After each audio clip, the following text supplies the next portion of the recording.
What does it really take to go from uncertain beginnings to building a globally recognized multi-million dollar PR agency? In this episode of Sunday SoulDay, I sit down with Sahil Sachdeva, founder of Level Up PR, to unpack his journey, mindset, and strategies behind building influence that lasts.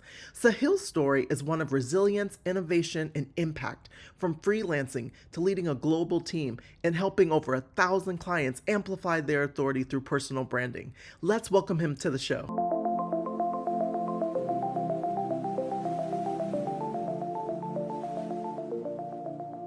Welcome to Sunday SoulDay, Sahil. Thank you so much for having me.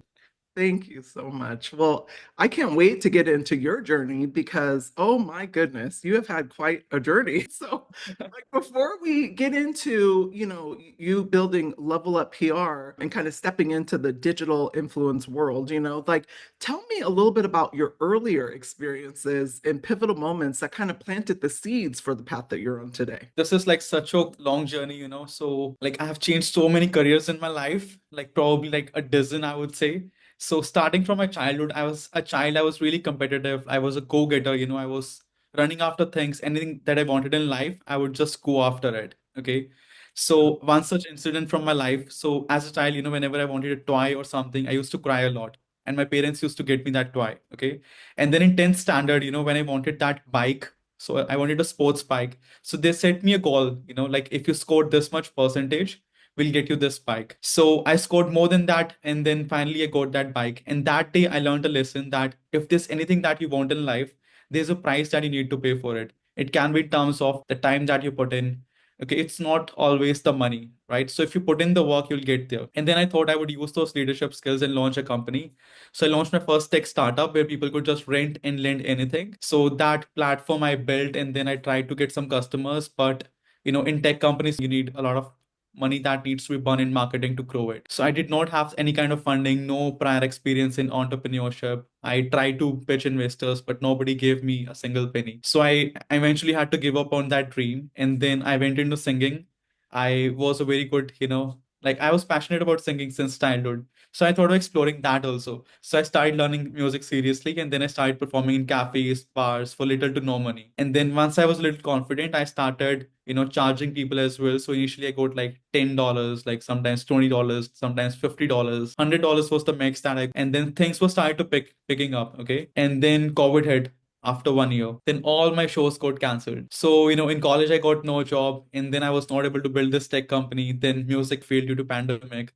And then I stayed again, started figuring out like what can I do with my life. So I started to introspect, and then, I found out that as a singer, I was really good at marketing because I was getting featured on television shows. I went to so many, competitions. I got featured in the media as well. And I was very active on social media. I was posting every single day to grow my brand. So I realized I was good at marketing. And then there were a lot of singers who had great voice, and I had like an average voice, and then and still I was getting paid. So I find out there's a gap. There are people who have good voice, but they are not good at marketing, and they're not even getting shows. So I started teaching these people on how to get shows, how to build their social media presence, so they get more brand deals, they get more gigs. So that's when Level Up PR was started. So initially we used to work with musicians, singers, and then slowly and slowly we have transitioned to working with mostly entrepreneurs, I would say, and then helping them growing their online presence. So everything, like was organic for me. I tried so many different things, and finally I reached here. Thank you so much for sharing. And you know what's so interesting about, like all of our journeys, and this is why I have a podcast, because it's so fascinating to me. None of our journeys are really linear. People who step into entrepreneurship have tried several different things, to kind of Right. figure out like what their thing is, whether it's they're paying to their purpose or they're stepping into just something that they're just really good at or comes natural to them. And it seems like you kind of did that, something that came really easy to you and natural to you. But then you step back, and I love that you serve the people that were in a similar field to you before you started branching out and servicing Right. entrepreneurs and others. And so you've built a multi-million dollar business from ground up. Like, what was the moment you kind of realized you were stepping into something bigger than yourself? Wow. There were so many, eureka moments, during all of this journey. Okay. So the first lesson that I want to share is that you said that I started working with musicians in the first place. And that was because I have to think in my life that what is it that I have, what people do go wrong is that they think, like this guy has the connection, this guy has some sort of money, that's why he's successful. But you have to think in your life, like what is it that you have? Okay, what connections you have, how much money you have. Don't compare yourself to other people. Think what you have with you and then how you can leverage it to move to the next level. So that's what I did. I had a network of musicians and then I started pitching them, to build their personal brand. Okay, I did not have any excuse that I don't have the money. I started with literally nothing and to now building a multi-million empire. So all the eureka moments, I would mention you that the first eureka moment was when I closed my first deal for $600. So initially I used to, work for like $10, $20, $30, $100 max. And then when I closed my first deal for $600, I went crazy. I was dancing on my bed. And then I was like very suspicious, like, why would someone pay me like $600 for, getting into a press article? So at that moment, I realized that, there's a lot of money exchange that happens over internet and even by not meeting physically. So that was first eureka moment. And then finally things started to pick up, and then there were a lot of eureka moments. Like the second was when I was finally able to make money consistently and not just serve myself but also support my family, taking care of their expenses, taking them on vacations, and then maybe getting my own house, getting my own office, then getting a car. All of these moments then back then. And then now I would say it's more about the impact that I'm, giving to my clients. So whenever they land a TEDx gig, they're on a podcast with great people like you. All of that inspires me, to move to the next level. And then we also serve, we have like 15 students whom we are sponsoring education for. So we are supporting children. So that's what makes me happy, like the impact that we're making and giving back to the society. Love that, like your service to all your clients and then so much more. Tell us a little bit about, because, what I find so interesting about entrepreneurship, right, is just like you have to have this certain level of like grit and tenacity to just like keep going, like what Right. kept you going like in those earlier days, like when you were trying to get your clients and trying to kind of build and, level up to your business's name, like what kept you going? Because so many quit. Right. Very great question. I think as an entrepreneur, you need to have that kind of, patience that it takes to build something great. So I was never focused on like short-term gratification. I knew where I was going. And then even though I failed at so many different things, I was always learning, something from them. So it's not always that you're going to make money and that's what, you need at the moment. Sometimes, some years are for learning and then some years are for making money. Even at this point when I'm so successful, like there are months that don't make money as well, and that's completely fine. So you need to understand that this is not like employment, this is not like something else. Like this won't be like a consistent ride. There will be ups and downs and you need to keep going. So and see in terms of that, everything that you're doing, you're learning. So even if I failed as, let's say, not getting a good job, in my college, I think that taught me leadership skills so that I'm not now able to run a company with so many different people. So we have 15 to 20 people in my team as of now. From music thing, I built a lot of network. So those were my initial clients. Okay. So everything that you do in life, it's not going to be wasted. So come from that perspective and keep going and don't get to, where you want to be in life. So Yeah. look at the long-term vision and not for short-term gratification. If you're looking for short-term wins, like entrepreneurship is not for you. Absolutely. Oh my goodness. I love that you said that. There's two things you said that are so profound. And, I always say like entrepreneurship is like a marathon and not a sprint. And a lot Right. of times people are looking for those instant gratifications or early wins. But if you think about some of the greatest companies, right, like Mm. that have built these incredible billion-dollar businesses, they didn't make any money for the first couple of years, first few years in some cases. Like I think about Right. startups that I worked for that, got a lot of funding, up front, Right. 30, 40, $60 million, and they weren't profitable, like Right. for years. And some of them never became profitable. And they had an incredible company for 10 years, but Right. you think about that, and entrepreneurship is really like a marathon, and it's like It is. You have to go in, and you said something else. It's like some years are for learning, some are for making money. That's so good because I think Mhm. that's the hard part, right? When you have bills to pay, when you have so much, stuff to do, and you don't have a team initially, when it's just you, grinding, like that is always difficult, for people to make that switch, especially if they're coming from being an employee, into Right. entrepreneurship. It's such a difficult switch. Like, entrepreneurship often comes with a lot of burnout and sometimes imposter syndrome. Like, what inner tools or mindset shifts kind of helped you rise above those kind of low moments? I've had a lot of low moments, of course, when I feel like when music career was, ended due to COVID, and then when I could not get a good job, like all of those were really low moments in my life. But then, what kept me going is my, long-term vision, right? Because I was always so passionate about entrepreneurship that I want to build something of my own. I want to like give back to the society. I want to give jobs. I want to help my clients, build their online presence. So I was always focused on a long-term thing, like I said before. So those are things that always, keep you going. Of course, burnouts happen. Of course, you will be depressed at certain moments, but those should be not the defining moments. They should not shake you. You should always be focused on the bigger picture in your life. And then when these things happen, take a moment, maybe reflect it down, and then pause maybe for a couple of days if you need some time to reflect, or if you want to relax, go to maybe a trip, a short vacation, and then get back to it. That's all. It should not shake you to, give it up. If you give up, you lose. And if you do not give up, I don't think there's anything in life that you can't achieve if you don't give up. That's my rule. Absolutely. And it's such great advice because I think that's the thing with entrepreneurship. There are going to be those lower moments where you Of maybe doubt course. yourself or you have some, moments where you're not winning, like I have had a lot of those at the beginning. I made a lot of mistakes, but I think Yeah. what kept me going was my larger North Star, like understanding what my North Star was and then being able to pivot. I think that's a really important thing in entrepreneurship is having that flexibility to pivot when something's not working to then be Mhm. able to pivot, and I think like I've seen a lot of companies get stuck, and they stay stuck in that cycle because they're not able to pivot, or take Right. time, like you said, for yourself and pause. I think it's so important to pause and reflect and Mhm. really evaluate. Like I'm constantly auditing every area of my life, and seeing like what's working, what's not working, and then Right. making investments. And so I think that's an important takeaway. If anyone's taken some notes, that's a great takeaway. It's just making sure that you pause and reflect and then audit and see what's working, what's not. Yeah, and before you audit, make sure that you give enough time to something before you even think that it's not working. Yes. Because you can't, That's good. like you can't have a baby in like 6 months because it takes 9 months. So good.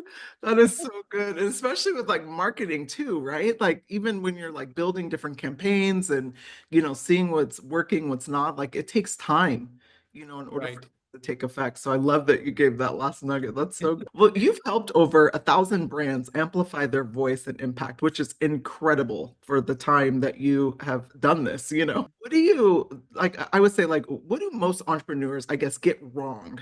About personal branding because I'm still learning. So I'm like, I am all ears. I cannot wait for your answer. I think most people like confuse personal branding with self promotion. So what they do is like they're always promoting themselves, their services, this is what they want to sell, right? And the second thing that they go wrong is like they are just promoting their wins, it seems like they are just winning all the time. So it's not authentic. So you need to be authentic. You need to share like what you're winning at, even if you're losing, you should share that as well. Because people are able to relate more when you are being authentic, you are sharing all the ups and downs of your life. So you need to be consistent with your brand. So those are two important things, and don't be like self promoting all the time. Make sure that the content that you have, it's valuable. So try to provide value to other people, and when they see the value, they will come themselves. Okay, you can have some sort of like call to action. So I would say it's like 18 to 90% value and then 10% call to action. So don't be like pitching your services 100%. Like first, give some value to other people, and then promote yourself. So that's how you should go about it. Yes. Oh, that's such a great takeaway.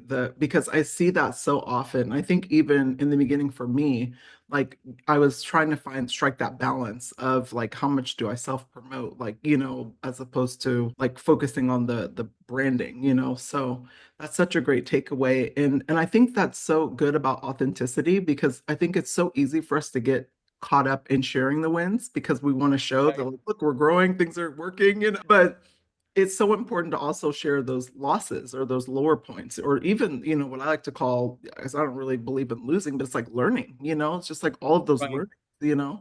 Like that's something that I've gotten better at sharing, or finding creative ways to share is like, the highs and the lows of this right. journey that I'm on. So I love that. That's such a great nugget for everybody. So now in the noisy digital world that we're all living in, okay, like how can leaders and creators authentically stand out besides like, sharing those lows and those highs? Like, what are some things that you've seen, like, I guess creators do really well? I would say it's more about like storytelling. So how you're able to, create that message in a way that, makes people feel a certain way. So if you look at big brands like Apple or Red Bull, they are creating some sort of emotion with the storytelling that they have. For example, Red Bull makes us feel like adventurous with all of their ad campaigns. So storytelling is the way to go about it. Just like, you were able to relate with my story. If I would tell all the, big things, this is what I do, you won't be able to relate much. But when I shared with you like where I'm coming from, this is my message, this is where I, did not make at, that's making you relate more. So storytelling is the way if you want to stand out in this digital platform. And of course there are a lot of ways, like get featured in the media frequently, go on podcasts with people like you, get on television interviews, or like public speaking is also great way to build your online authority. So go on TEDx, go on different events as a panelist, as a keynote speaker. Like that's the best way to build your online authority. It's the number one way, when you are speaking in front of a big crowd. It sets you apart from all different competitors. So that's the way to stand out. The storytelling is so important, even in all of your writing. Like, let's say you enjoy creating content and you're not really like a big public speaker, or you don't enjoy going on podcasts like we do. Right. Like, like storytelling, and I've found like my writing has gotten better because of that, like putting stories into, the learnings that I'm sharing, and it's so important to attach those emotions. I think it's hard, like when you're building a business from scratch, right? Like it's hard to start off with the emotions, because you're like, how much do I put in, or what do I? So I think it's like a dance that you're learning. But when I think about some of the best brands, like you said, like there's always that emotional attachment, whatever it is, like, and you're able to really connect with it. And I think that's the big Right. piece, is the connection piece. Right. And people connect with people and not just Yeah. logos. What we need to understand. Yes. Tell me about this because this is very interesting to me. Like, can you break down the difference between visibility and credibility and why both matter for the long-term success of any business? Visibility and credibility. Okay. I think visibility is being seen. So, like having more impressions, more exposure. Okay. And credibility to me is being trusted, like coming from a trusted source. Okay. So, if I was to give an example to you, let's say I made something which is so viral. Okay. I could have the best viral content piece, but if I'm not a credible person, okay, people are not going to buy from me. And similarly, if you are the most skilled person in this world, you have the best skill, you have done a PhD, you have the certification, and then you don't have that kind of visibility, like that's of no use as well. You will only work with people who already know you, or maybe a little bit of referrals. So, right. So both of these things are really important. So you can be the best viral, person in the world with no credibility. That's also not good. And then you can be the credible person and you don't have any visibility, that's not also helpful. So we need both of these things. Okay, so be credible and be skilled at the things that you do, make sure that you deliver on it, and then get visibility. How do you get visibility is again, getting into press, podcast, television, creating a lot of content, value based. So both of these things are really important. So credibility is visibility is the way to go about it. Thank you so much for sharing that, because I know that was a question that came in from our audience, and Okay. I have a lot of entrepreneurs who watch, and early stage entrepreneurs especially, and they're, learning so much, and I always say like the best part of learning is just doing and making those mistakes, Right. and so that's such great advice for earlier entrepreneurs. What, like, we already talked about, like, kind of what inspired you to begin Level Up PR, right?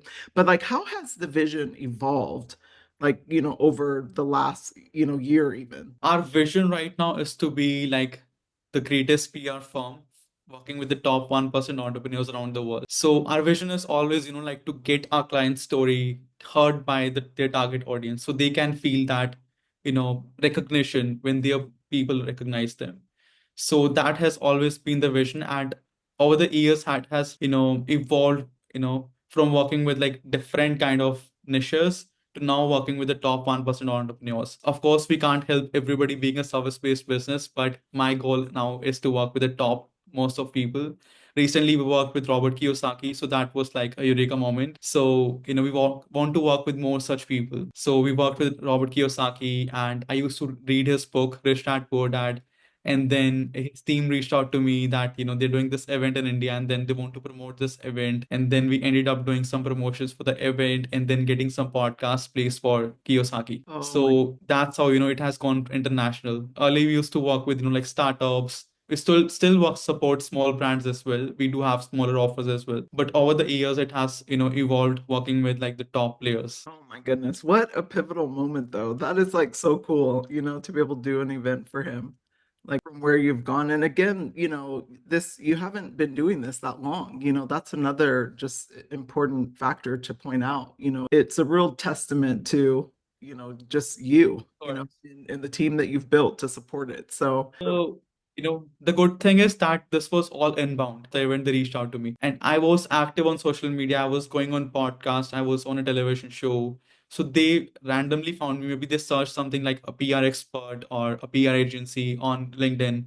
And then they found me and they messaged me. So, that's how powerful your personal brand be if you, build it. So start building your brand and then you will become, I would say, chooser instead of being a chaser. You are, when you don't have a personal brand, you're chasing after opportunities. You're reaching out to people.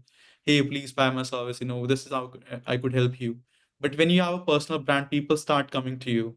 You are attracting, and then you are the one who is choosing it. Like, this is, who I want to work with. This is, where I want to be. You start to, choosing opportunities. So that's how powerful personal branding is. incredible. I love that you said that, a chaser versus a chooser, and goes back to what we were just talking about, having both the credibility and the visibility, of your Mhm. personal brand.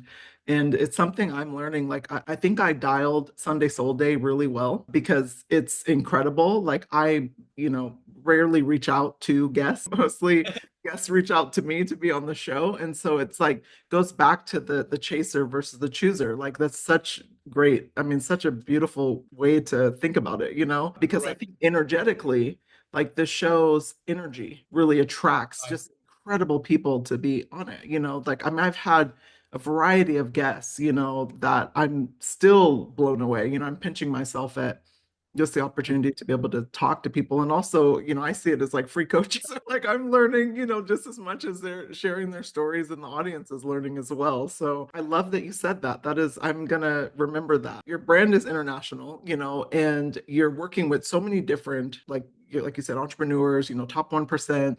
Like, how do you create kind of a tailored visibility strategy for such a wide range of high profile clients? I think it's about understanding like their story, Yeah. right? So, like I said before, it's all about storytelling.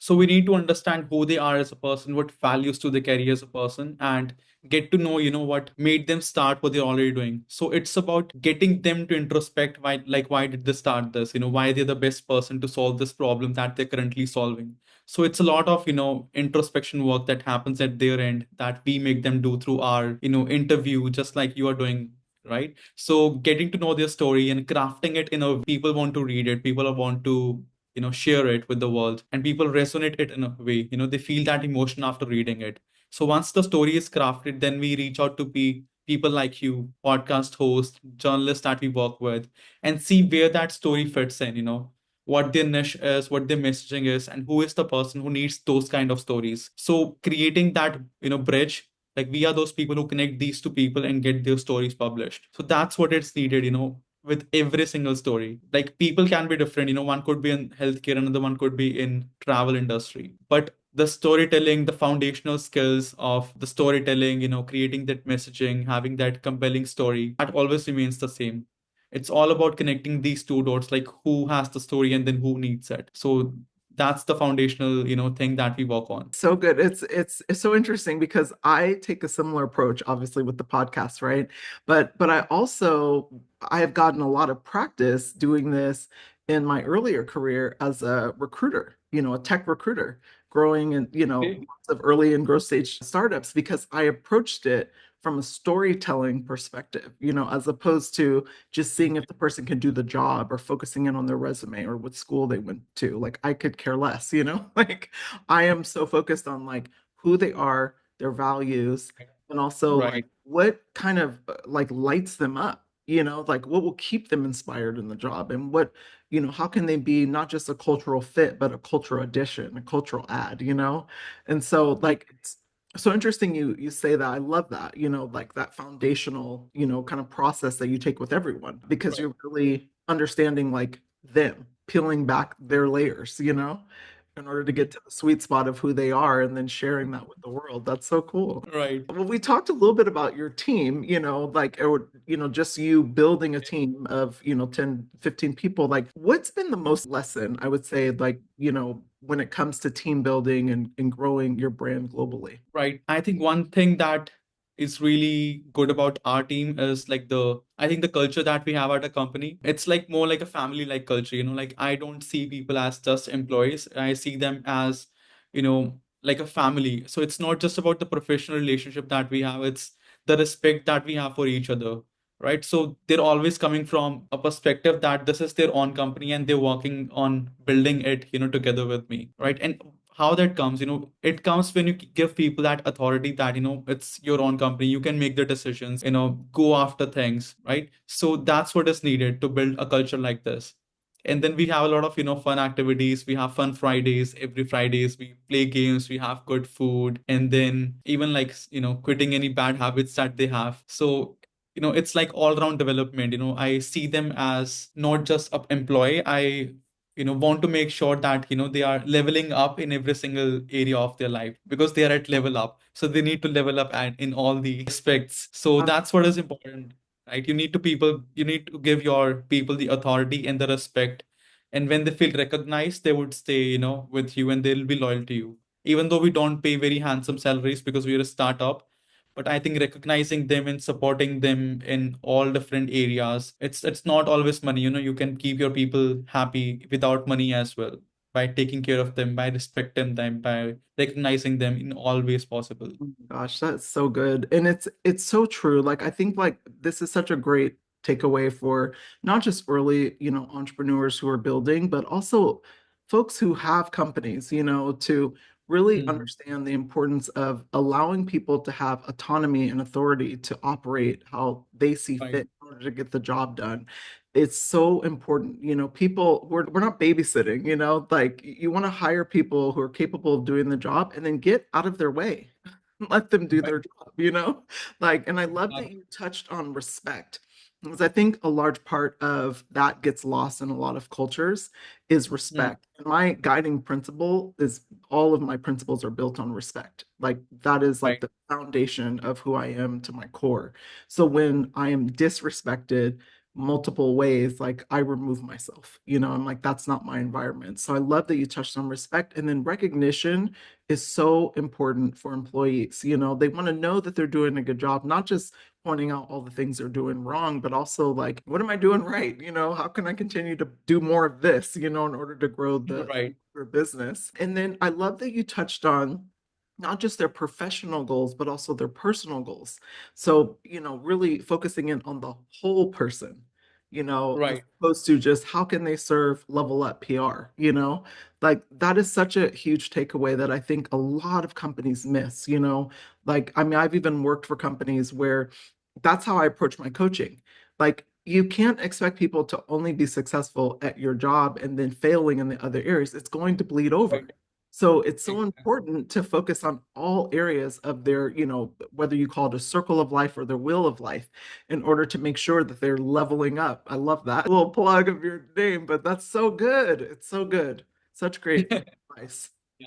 Thank you so much. I'm glad you could resonate with that. Yeah, deeply, deeply. If I, like gave up at, let's say, after music or after my, not getting a good job, I wouldn't have been here.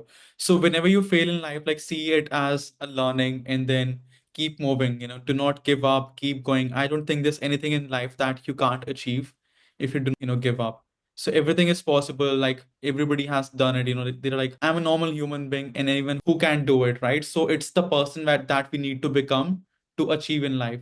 So how do we become that person? We need maybe mentors, who can train us to be good at marketing, sales, or any skills that we need to achieve in that area. So first get those skills and then, start leveling up in your skills and then you'll eventually be there.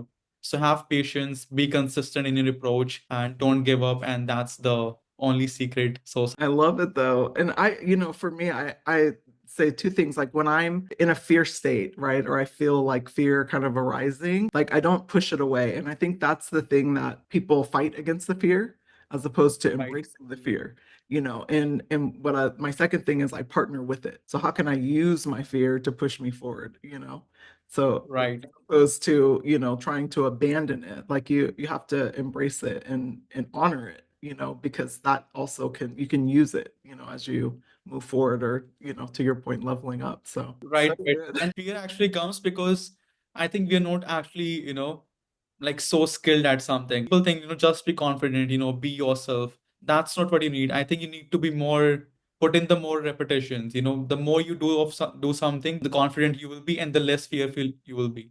Because let's say if I talk about my, being on a podcast today and then going on stages, speaking to 300 plus people, like I couldn't even speak for like 30 seconds on stage when I initially started. I used to fear so much. I did not have any content to speak. And then I, kept repeating, from 30 seconds to 60 seconds to 2 minutes. So it's all about repetitions. The more repetitions you do, the better you will get. So whenever fear comes in, start preparing, start practicing. The more you practice, the less you will be fearful. Yeah, and it doesn't mean that fear is going to completely go away, even when you get those Right. reps in, But Of again, it's course. like partnering with it, get the reps in, and keep, moving forward. And it's so true. Like I think that's a large part is when fear arises, is when we feel like we can't do it because we don't know, or it's uncomfortable for us.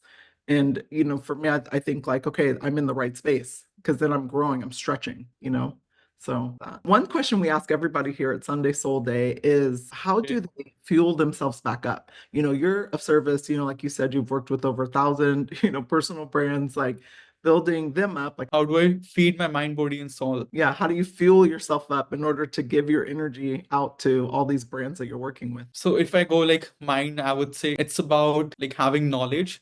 So I have all of these things are like my daily, like doses. Like I have a learning chart. So I have a spreadsheet where I, have a topic that I would do every single day. So every single day I'm learning new things. So I have made a sheet that this month I want to be good at this thing. And then my executive assistant, she would design a roadmap. Like these are the videos that you need to watch this month. These are every single day you need to spend like 30 to 60 minutes. So I have that spreadsheet for my mind. So I stay sharp in all the areas. And then if I talk my body, I, go to gym at least like 3 to 4 times a week. So that's how I keep my body, fit. And then I have a tracking sheet for my health. Every single day I update like what did I eat in the breakfast and lunch, snacks.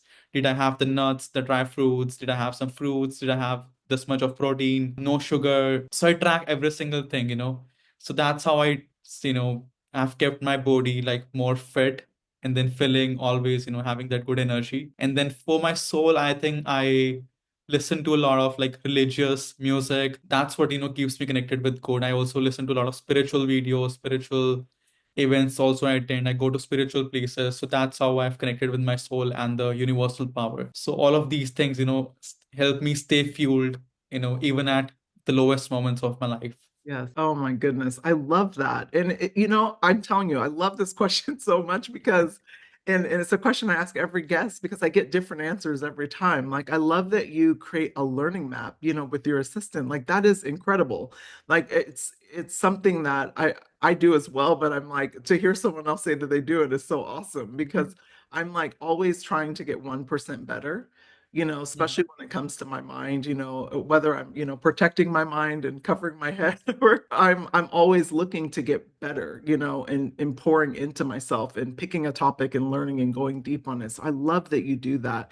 And I think it's so important to, as well as your soul, and I think a lot of times, like, entrepreneurs kind of forget some, Mm. if not all of those elements, like to pour back into themselves. So hopefully your answer was inspirational to someone else. I love it. Thank Well, you so much. When I said like, learning should be every single day, I want to mention, uh, I want to add it that learning should never be used as procrastination. What most people do is like they would just learn, and not implement anything. And when I feel that I've implemented something, then I would move to the next topic. If I've not implemented what I've learned, then I would learn the next thing. First I'll implement what I've learned, and then I'll start moving to the next topic. If you keep attending events and you keep building a network, and if you keep learning but you don't inculcate that in your life, it's useless. So start implementing things before you like learn more things. yes, I do two things where it's like implement or teach, and so like I share a lot of my learnings in, my newsletter. And so that's my way of like kind of implementing or teaching, is sharing the knowledge with others in a way that they can, digest it and then apply it to their life. So very good advice, learning and then doing. Make sure I get subscribed to that letter. Yes, Send. please. Yeah, I'm gonna add you. Well, I have this rapid fire round that I just started to implement, and so I am so excited to hear your answers. Okay. So it's really quick, and it's whatever comes to your mind. Okay, so your first thought. So one book that changed your life or your mindset. Rich Dad Poor Dad. Like I said Ooh. before, this was the first book I read, and from reading that book to working with him, it was like a full circle moment. Because there's a concept in this book like ESBI, from being an employee to being self-employed and then now working as a business owner. And I think the next level for me is an investor. So like I've cleared 2 levels on the third one right now. So the goal is to be on the fourth one. So that's the book. Amazing. I love that. Now, morning routine, is it a must-have or a myth? I mean, whatever works for, to each his own. I really don't have a morning routine. I think Okay. my morning routine is like just waking up, having some water, and then freshen up, then just going to the gym, putting in the work there, and then getting back from there, having my breakfast, going to the office. That's my morning routine. Okay, so that's a must-have for you then. Like that's a routine. I love I it. mean, it's not like, journaling or like maybe gratitude diary or visualization, manifestation. I do it sometimes, but it's not like every single day. It's not like, making up, like, cleaning my bed, setting my things. No, but sometimes like your morning routine could be so brief. It doesn't have to be this like large, massive thing, it could be 15 minutes, Right. but something that Of you course. do regularly for yourself, So for you, it's the gym, like it's taking time for yourself, like that's a routine. And so Right. whatever your routine is, sometimes people just get up and make their bed and then they sit in silence for 10 minutes, that's a routine, I love it. So it's interesting. Like I would say for you, it's a must have then. Okay. Coffee or tea or Both actually. okay, good. And tell me either a mantra or quote that you live by. I would say there's nothing in life that you can't achieve if you don't stop. I don't know where it read. Maybe it's, you can say like it's my own. It is your own. I love it. I love it. Well, oh my goodness. Thank you so much for this amazing rapid fire round and then also just this incredible conversation. I learned so much and it's so great to hear even more about you and the brand that you're building. I'm just amazed at what you've done in such a short amount of time. So, congratulations to you and your team. Thank you so much for having me. I felt it was so organic and loved the conversation.